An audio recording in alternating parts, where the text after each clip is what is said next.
Hello, hello, everybody. Hope everyone's having a great night. Happy Thursday, one more day until a weekend. Happy Friday, pretty much. It is our 25th episode of the Northeast Ohio Sports Show. Hunter's been working some overtime, so he isn't able to make it this week. It is Thursday, September 4th. Hope everyone's having a great day again. If you're able to make our show tonight, make sure you drop a like on our YouTube. Don't forget our Facebook is in the description. Please follow us on there, and if you could share to help get the word out, and drop some likes on all of our posts, that would be great. It really helps out the Facebook and YouTube algorithms. So we want to start streaming on Facebook as well. If you have any comments, intel, drop it in.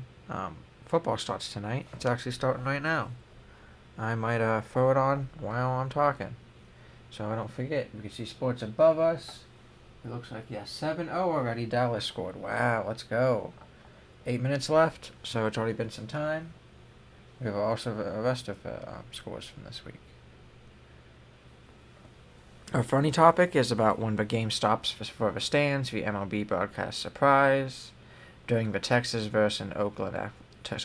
Rangers versus Oakland Athletics game last weekend, and NBC cameras accidentally caught a man grabbing a woman's chest mid-game. The grab was fully visible, and the broadcasters reacted exactly how you would expect. They said nothing for a full 22 seconds. The booth was silent.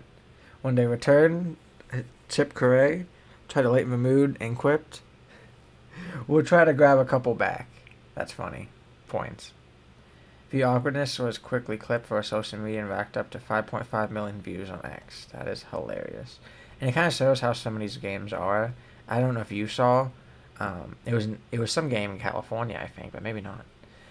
Where a guy was straight up rolling a blunt and smoking it, and they like got the video of him rolling it, and they come back to it and he's smoking it, and they talk about it. So it's funny how that could happen. So, next up, F1 standings. Last week we had the Netherlands Grand Prix. We'll talk about winners and losers. Oscar won, got 25 points. Lando Norris's Mercedes engine that has like 99% reliability or something, 98, blew up, 0 points. Max Verstappen, 18 points. George Russell, 12 points. Alexander Albon got 10. Isaac Hadjar got 15. Great day for him. We'll go over it more later, but first we have Oscar Piastri in first with 309. Lando Norris in second for the standings at 275.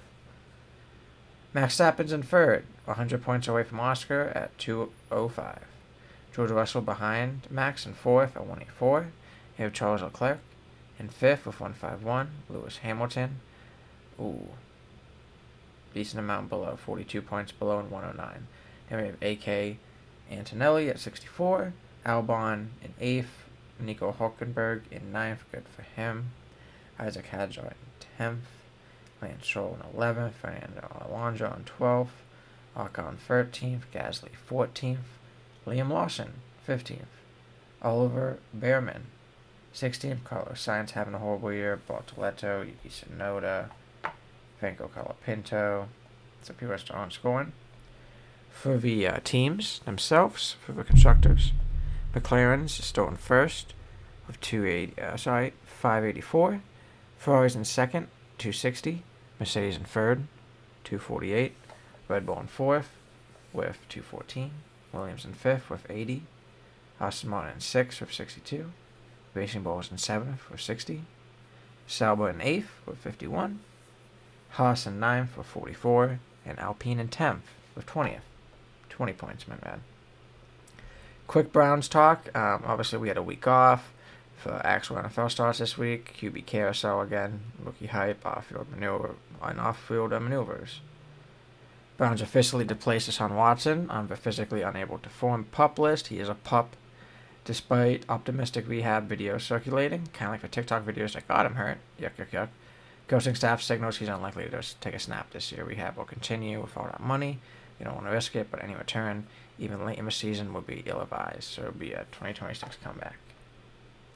Rookie media, darling Shedeur Sanders has caught high-profile support. Travis Kelce, a Cleveland native, publicly cheered him on as a future quarterback star, which is good to see.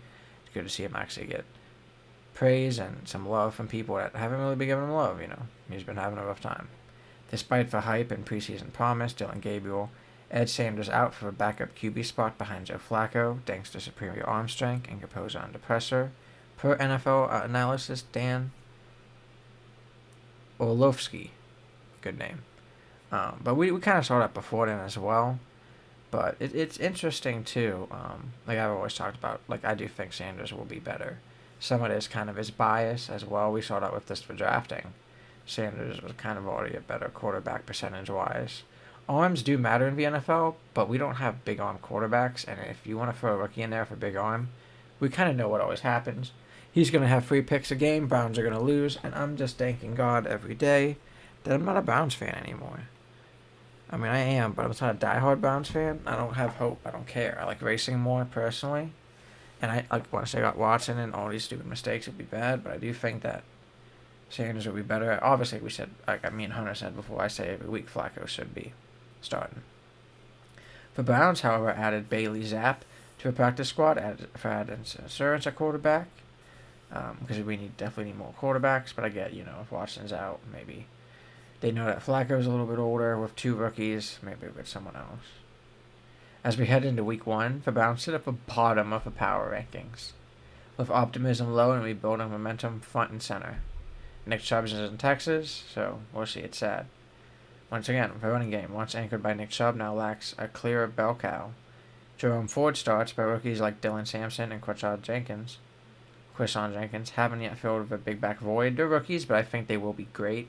Kind of like when Nick Chubb was in. By the way, they just scored. Elite Eagles just scored. Jalen Hurts ran it in. 7-7 now. It's going to be a shootout. Should be a good game.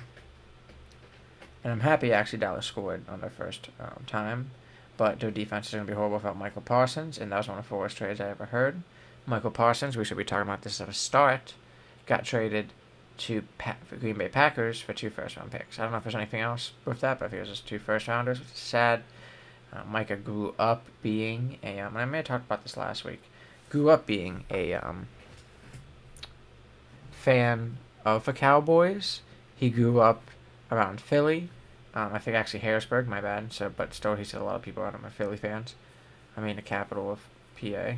I don't want Pittsburgh fans though, but that's just how it is. Harrisburg's a little closer to Philly than Pittsburgh. But the whole reason why, and like my girlfriend's dad, who's a Cowboys fan, even calls Jerry an asshat. Speaking of hats, for this, Micah came out and said in his leaving post, like everyone does now on social media when they get traded or leave a team, was that it was all because Jerry wouldn't talk to his agent, and Jerry just wanted to talk to Micah, which, in my opinion, just being personal right now, it shows how Jerry is. He's kind of that old style. I don't want to say the certain words, but they said about other team owners in Texas, for Texans, but it's kind of like that plantation style. Like, he wants to take advantage of guys. And it's sad, especially if they're black. Like, I'm guessing a lot of these white people he've had agents, and he's fine with it. So why is it when you have a star black defensive player, you just want to talk to him? Like, it's for pure manipulation, because he thinks that, he's a football player, his agent, who's a lawyer, by the way. Not many people realize that. A lot of these big sports agents are lawyers, so they're smart. They won't let their representative get screwed. But Jerry wanted to screw him. So it's sad. It shows that for Cowboys, to me, there's no way to America's team anymore. I remember back when the Browns were getting good with Nick Chubb and Baker, they were saying, Cleveland's America's team. And I believed it more than the Cowboys. We won more playoff games recently than them, if I'm not mistaken. Like, it's sad how much money, how Jerry is, all the dumb decisions they make again and again and again. I'm going to take a sick drink quick. It's sad to me. To be a Cowboys fan must suck right now. It really must.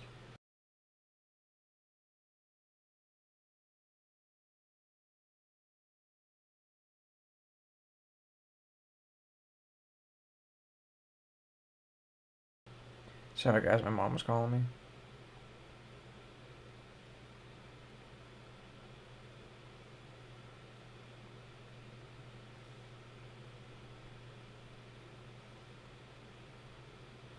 Sorry about that, guys. But back to the Browns. Not talking about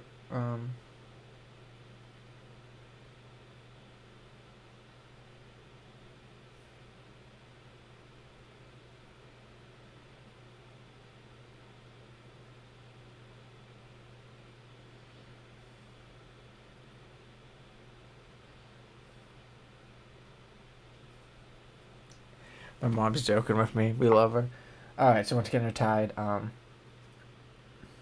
Philly's kicking off. So once again, we'll go back to the Browns. At 40, Joe Flacco is just over 300 career passing yards away from hitting 46,000, which is crazy, which would make him one of only 16 quarterbacks ever to reach that plateau. A reminder, even in rebuilding chapter, milestones still matter, and that's true. And it even kind of shows that for guys that have to switch teams a lot sometimes and win one Super Bowl, still honored, probably making the Hall of Fame, you can still do crazy. And that's it for the Browns. Now let's talk about some NASCAR. We had the first playoff race, which was crazy. Briscoe powered through. Losses head to worldwide and Chicagoland's 2026 comeback. Chicagoland's coming back. I'm pretty sure they're getting rid of a street race because it's horrible and making a track course again. We'll talk about that. Playoff opener, Cookout 7500 at Darlington. Chase Briscoe celebrated back-to-back wins at Darlington, secured a dominant Cookout 7500 victory, becoming the first driver to advance to the round of 12 with his win. Meanwhile, Josh Berry, marking his playoff debut, had a nightmare start, spitting out and crashing in turn 2. Wow. This makes me sad. Alex Bowman and Ryan Blaney faced advisory but battled on. Really sad. Blaney spun out a lot too, I think. Bowman did as well. The next stop, enjoy Illinois 300 at Worldwide Technology Raceway. It's Sunday, September 7th at 3 p.m. So it's not prime time with everything going on, if sports being back, NFL being back. In Madison, Illinois, it's marking the next critical playoff race. Expect tight, short track racing that dominates split-second moves and strategy. NASCAR loves them split tracks. Or short tracks, my bad. Sorry for that sound. My work laptop. A new update, Chicagoland. NASCAR would make a triumphant return to Chicagoland Speedway in July 2026 for the fourth, I believe, in the first 7 years.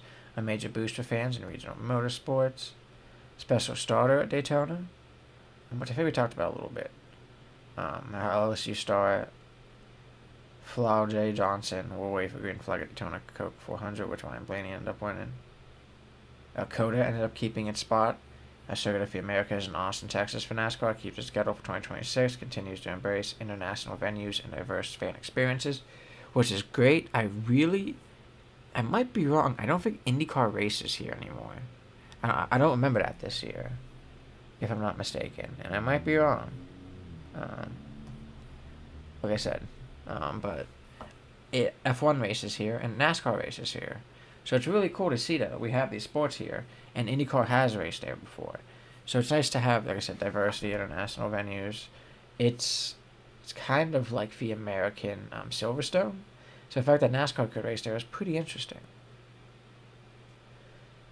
What this means for racing and fans, Briscoe's back-to-back boost. His first advance of round of 16 momentum is everything in the playoffs, so maybe he'll keep going with a shift to WWT Raceway presents a new challenge, different type of track. With long-term growth of Chicagoland and COTA, I'm excited for that. I will go for the standings. Once again, I'm going to go cutoff line up. Josh Berry's in 16th. Alex Bowman, 15th. Austin Dillon, 14th. Joey Logano, 13th. 12th, SVG. 11, Chase Elliott. 10, Christopher Bell. 9, Austin Cindric. 8th, Ross Chastain.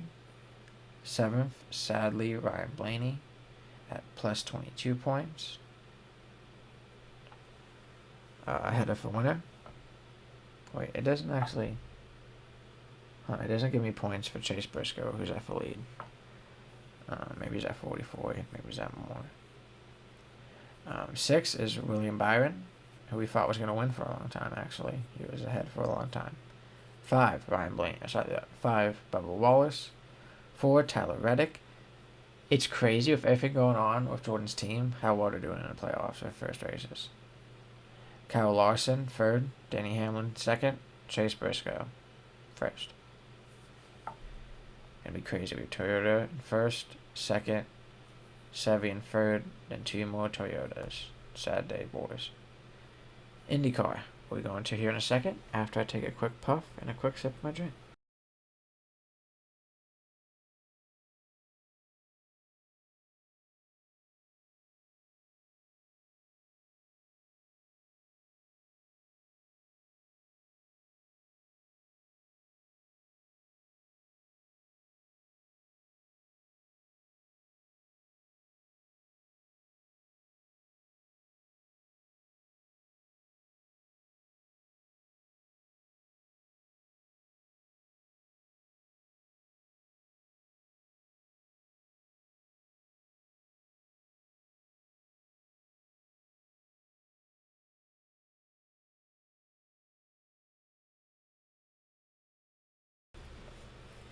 Yeah, Guardians Cowboys is still tied. Now on the IndyCar, it looks like Cowboys are like driving now. They're on like the 33-yard line of Eagles, so scary. In IndyCar, we got to see a great end with Newgarden's home victory, a good win for Penske and Newgarden, who wasn't doing well as a Penske driver. I believe he was actually the worst Penske driver, which is crazy. And Power's exit. IndyCar's year-end rundown. Power's exit of Penske, actually. But he got somewhere else, another team I love more than Penske, so great to see.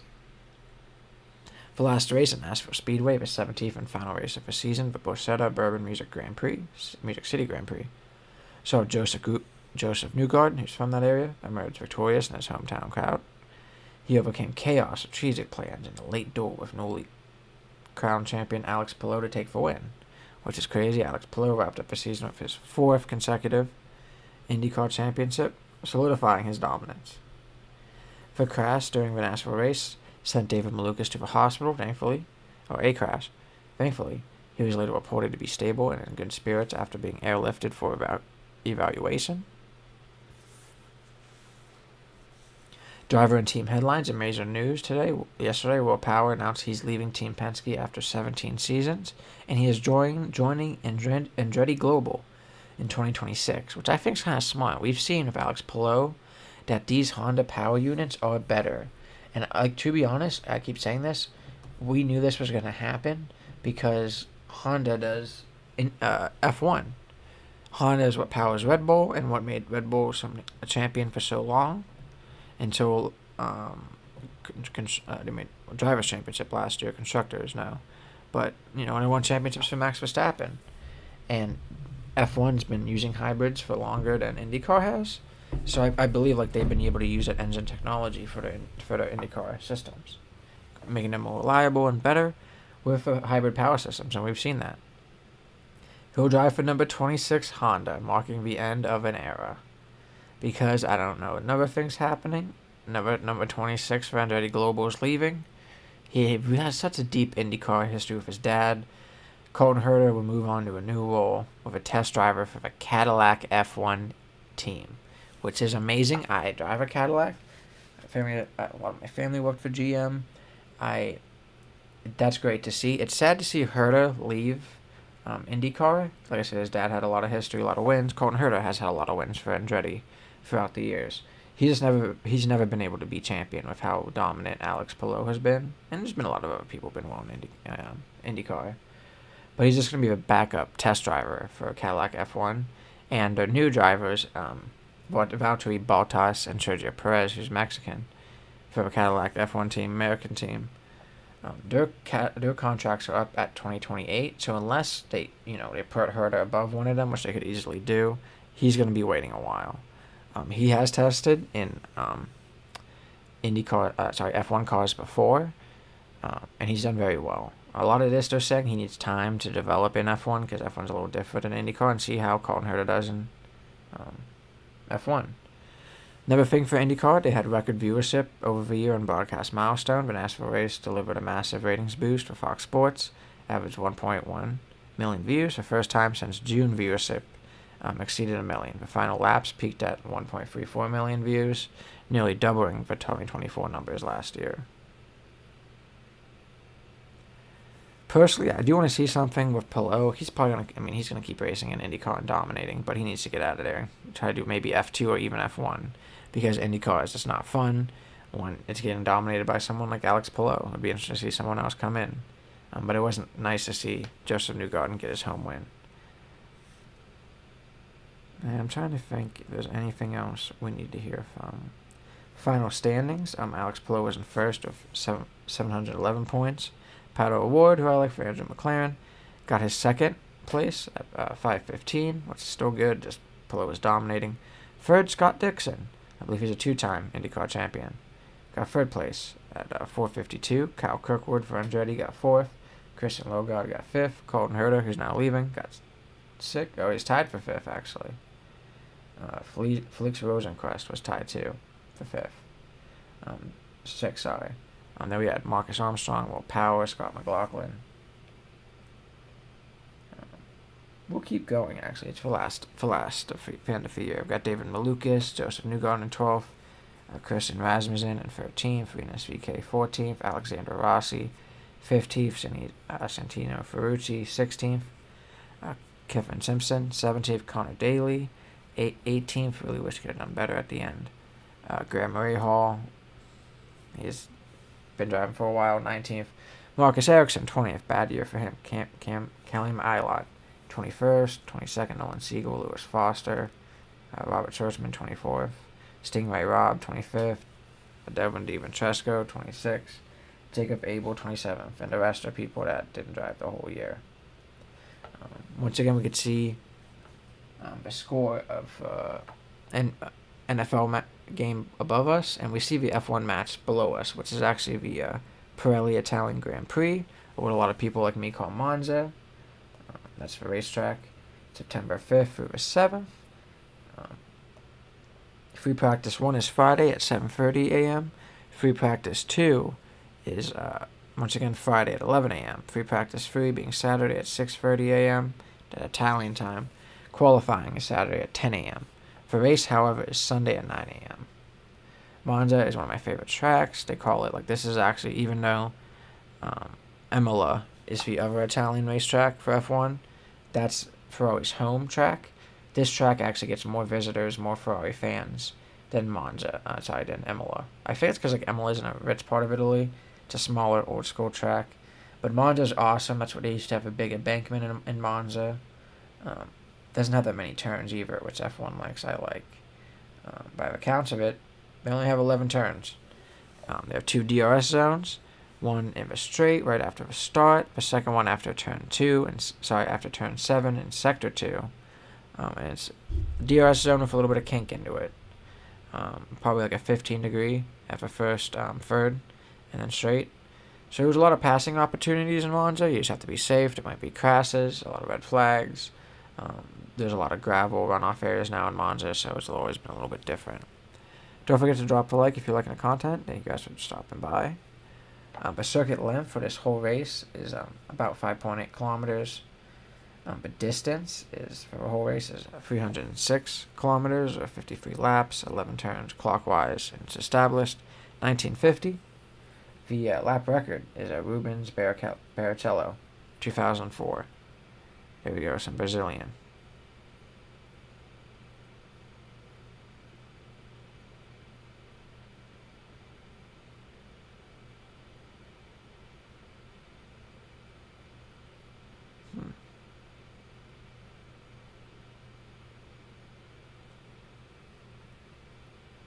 And I think it would be an interesting race, kind of like how McLaren drives, in my opinion, and what we've seen, is a lot of, they're good at these high-speed tracks. You know what I mean? Monza, there's kind of only like 2 90-degree turns. For the rest are just like lofty, very angled chamfer turns. So they're going to do well. So I think it's probably going to be Lando Norris. He has had better history at this track, and then Oscar Piastri in second. I really want to see Ferrari do well at their home course, especially Lewis. He has a 5-place grid penalty from last race, so he's going to do sight. That's not do well, because even if he qualifies first, he will get 6, and Ferrari's not that well. We still know Max Verstappen's driving pretty well, and the Mercedes are driving pretty well. The max elevation at this racetrack is about 153 meters, with a minimum about 140. So there's not that much craziness up and down. Part of the DRS zones do have a crazy change in elevation. Like I said, if I was hoping, I would hope for a Charles Leclerc in third, even first, but we might not see that. There has been times, and it's interesting, that Ferrari designs their cars for certain tracks, and Monza's kind of always been one of them. The past couple years, Ferrari's won Monza with Carlos Sainz, the old Spanish driver for Ferrari, and Charles Leclerc, their current driver. So if Charles could win again, or even Lewis could. It would be crazy if he got, 10th and even 8th, 9th, and then there were crashes and he was able to get up there, but probably not. We'll be going to the Guardians now. Since last Thursday, we ended up beating the 2 games we had against the Mariners to end the season, so that's good. 5-4 on Friday, and on Saturday it was 4-3. And then we ended up losing to the Red Sox Monday and Tuesday.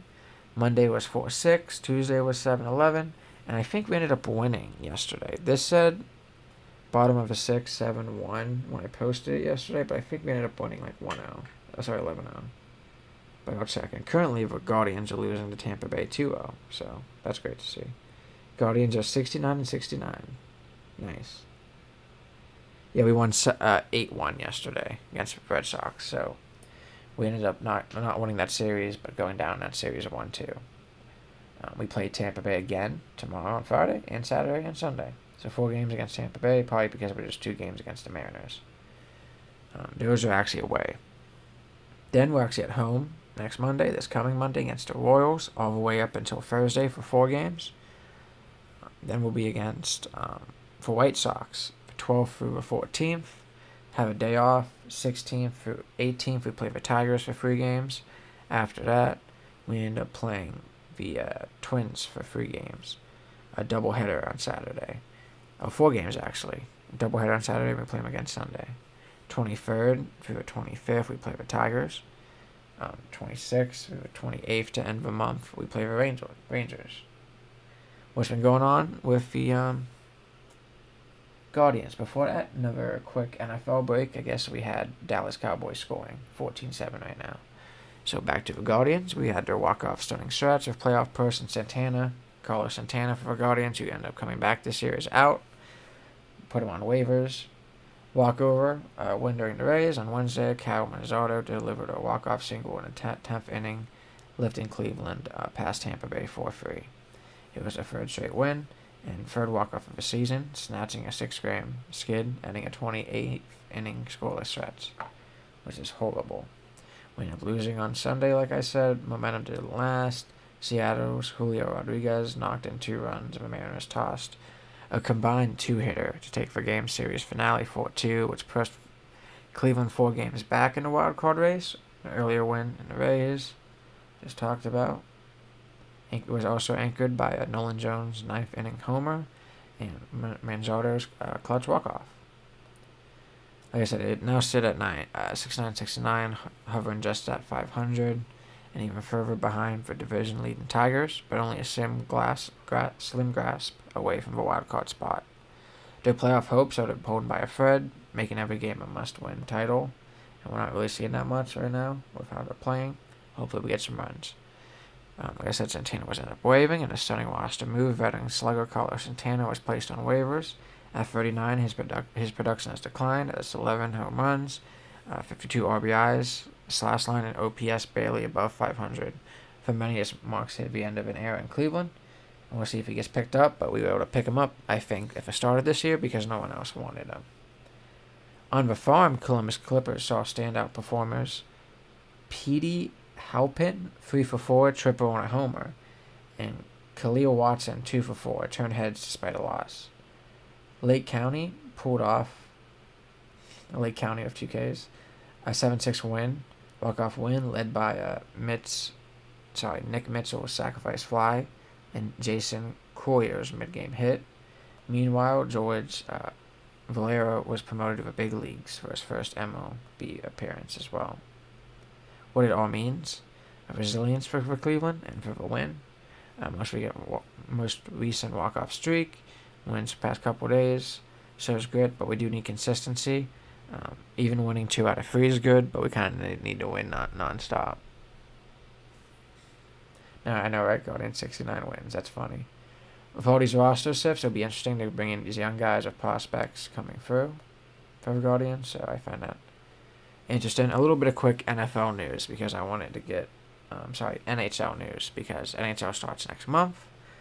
We get blockbuster free agency moves. Mitch Marner made one of the offseason's splashiest moves, declining a tour suitors to commit to the Vegas Golden Knights in a $96 million sign-and trade deal. Family and team trajectory drove this decision, not the money.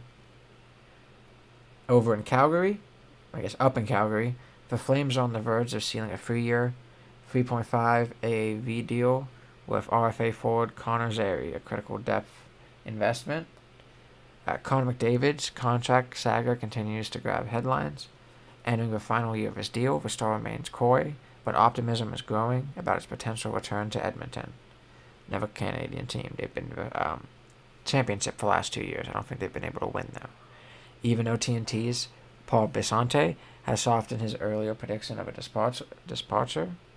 Meanwhile, Quinn Hughes of the Canucks, another Canadian team, is focusing solely on his game for now.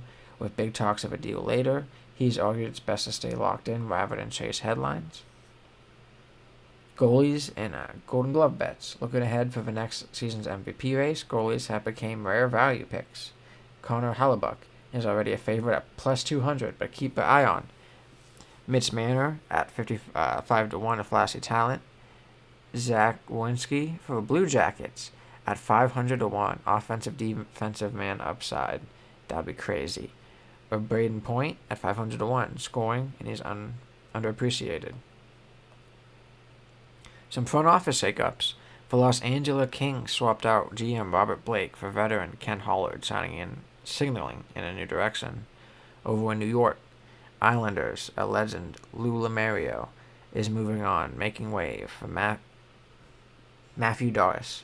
The Kraken also restructured, with Ron Francis promoted and Jason Bolelli taking the GM reins.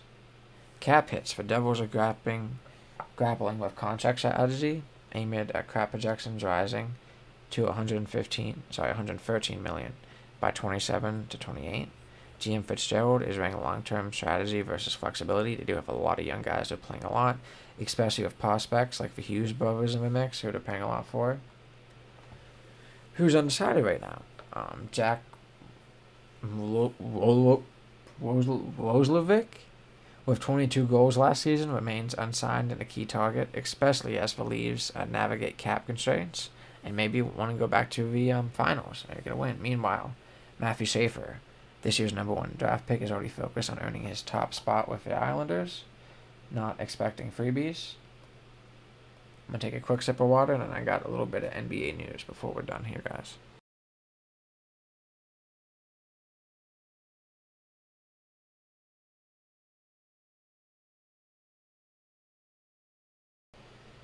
Still 14-0. The Eagles have the ball.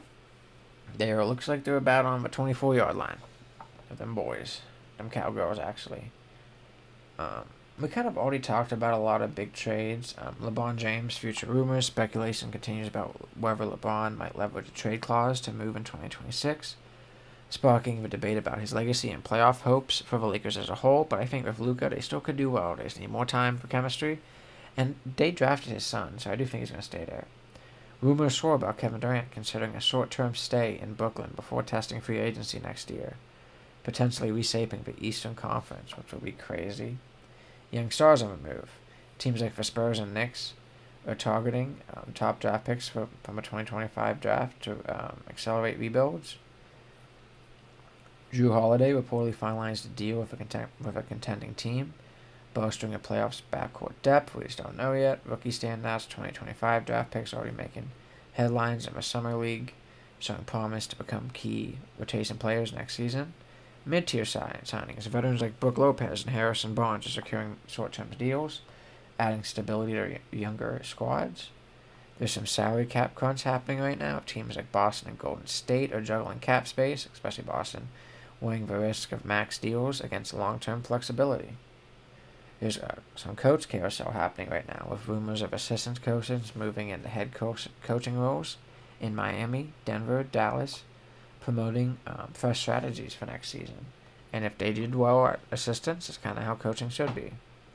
With super team buzz, fans are speculating if another super team will form, potentially in New York or back in LA. Because once again, we see James Harden, we see Kawhi Leonard, and I think Paul George is still there, the Clippers. So, like, there's so many super teams forming and people needing help. Excuse me. It is crazy to me.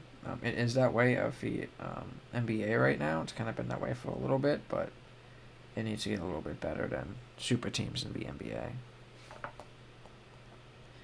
And that might be it. Let me check. Once again, next week we'll try to get Hunter in here. He was a little busy today. He worked overtime.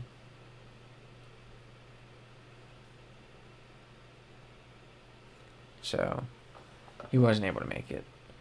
Which it happens. There's some topics like I talked about before.